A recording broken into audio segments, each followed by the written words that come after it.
बिस्मिल्लाहिर्रहमानिर्रहीम। अस्सलाम वालेकुम वरहमतुल्लाहि वबरकातुहू।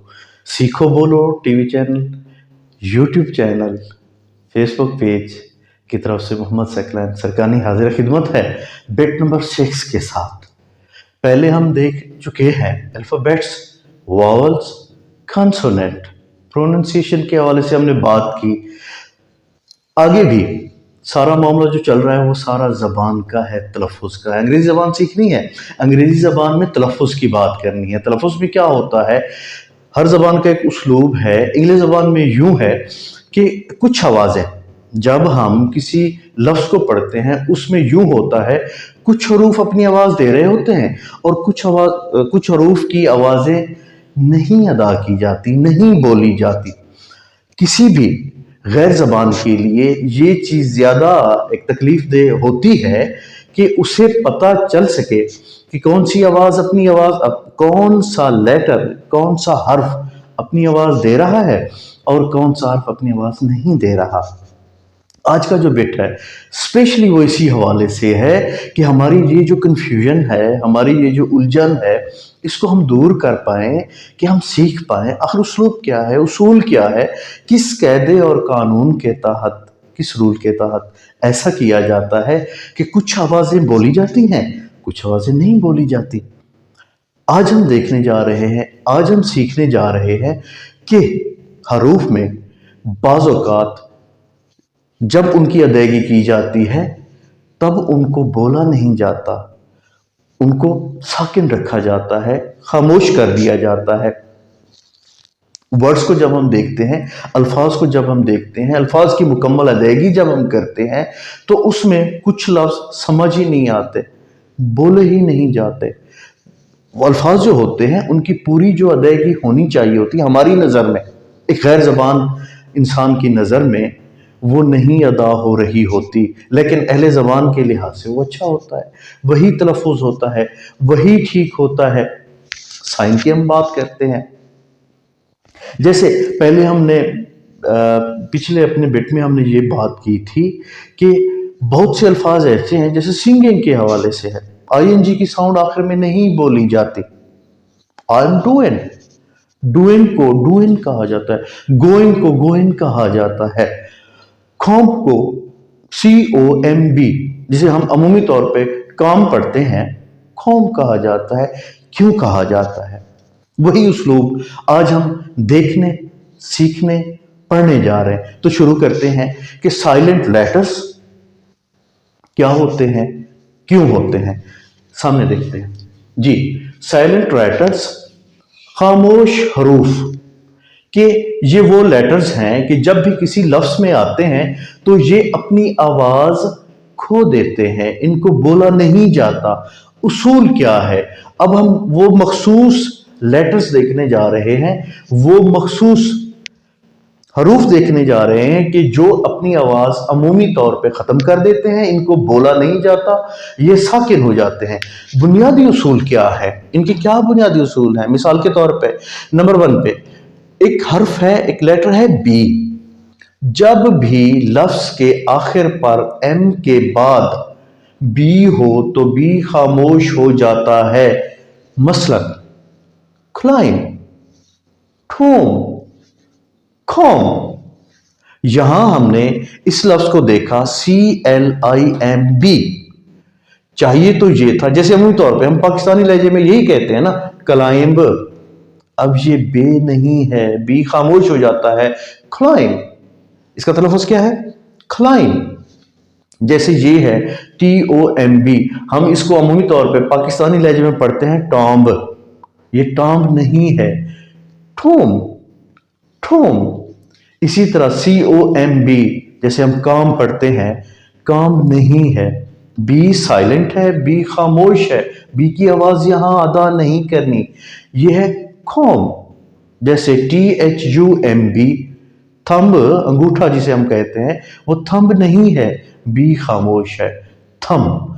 तो बी का उसूल ये है कि ये जब भी लफ्ज के आखिर में एम बी से पहले हो तो वहां हम बी को खामोश कर देते हैं। दूसरे नंबर पे देखते हैं जी। जब जी के बाद एन हो तो जी को नहीं बोला जाता। मसलन रीन, रिजाइन। अब REIGN हम इसको रीगन नहीं पढ़ते, हम इसको RESIGN को जीगन नहीं कहते। मतलब ये है, यहां ये दोनों आवाजें खामोश हैं जी की, इसको हम रीन पढ़ते हैं, इसको हम रिजाइन पढ़ते हैं। अब उसूल क्या वजह किया गया है? उसूल ये वजह किया गया है कि जब भी जी के बाद एन हो तो जी को नहीं बोला जाएगा, जैसे रिजाइन और रीन। इसी तरह तीसरे नंबर पे है एच। एच जब भी डब्ल्यू के बाद आता है, मसलन WHILE while, WHEN when, WHAT what, तो यहां एच अपनी आवाज खत्म कर रहा है, अपनी आवाज खो देता है, एच की आवाज को नहीं बोला जाता। समझ के आई कि एच जब डब्ल्यू के बाद आता है, मसलन वाइल, व्हेन, व्हाट, तो इस डब्ल्यू के बाद, इस डब्ल्यू के बाद, इस डब्ल्यू के बाद एच अपनी आवाज खत्म कर देता है, एच की आवाज को नहीं बोला जाता। अब चौथे नंबर पे क्या है? के। जब लफ्ज के शुरू में एन से पहले आए तो के अपनी आवाज खत्म कर देता है। मिसाल के तौर पे KNIFE नाइफ, KNEE नी, KNOWLE DGE नॉलेज। हम कभी भी इसको कनाइफ, कनी या कनॉलेज नहीं पढ़ते। उसूल क्या है?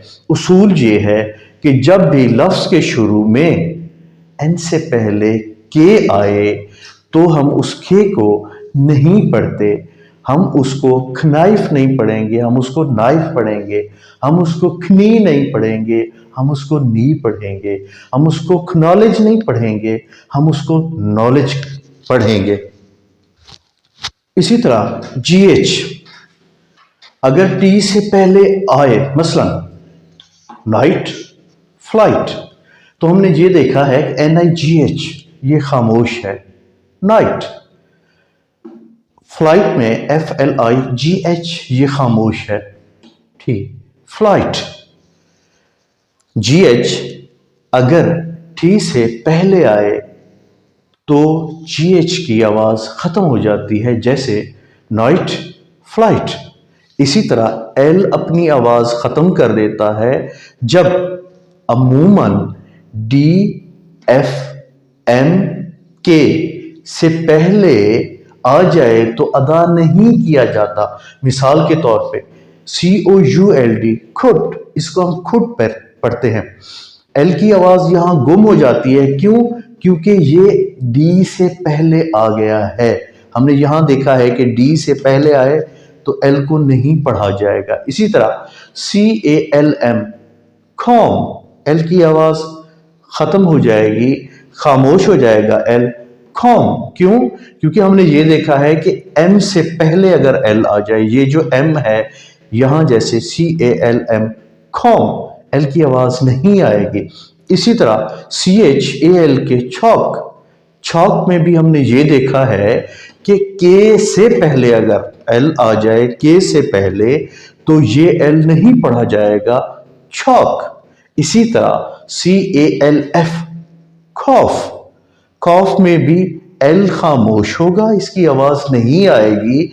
क्यों? क्योंकि हमने यहां देखा है कि एफ से पहले अगर एल आ जाए तो एल को नहीं पढ़ा जाएगा, इस वजह से खुद, खौम, चौक, खौफ। अब एन, एन भी अपनी आवाज खो देता है। कब?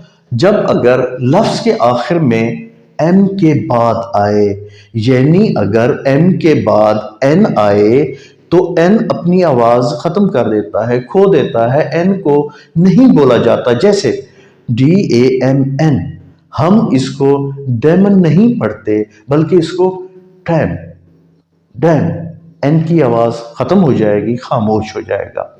जैसे COULMN, इसको हम कॉलम नहीं पढ़ते, एन की आवाज खत्म हो जाती है, इसको कॉलम कहा जाता है।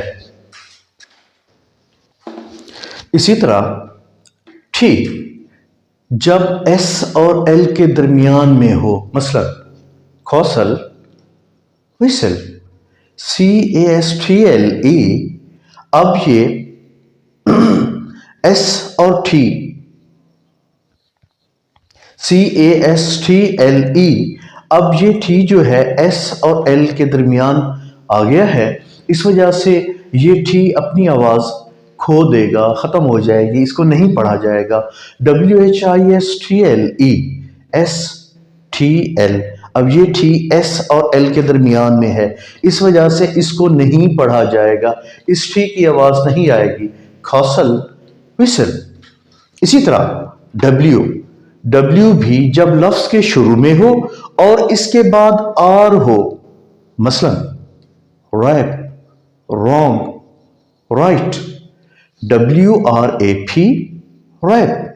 हमने ये देखा है कि जब भी लफ्ज के शुरू में हो और इस W के बाद R हो, जैसे W के बाद ये R है, रैप, तब ये W नहीं पढ़ा जाएगा। अब इस W के बाद भी R है और ये लफ्ज के शुरू में है, तो ये W नहीं पढ़ा जाएगा, इस वजह से हम इसको रॉन्ग पढ़ते हैं। जैसे ये राइट है, अब ये W खामोश है, क्यों?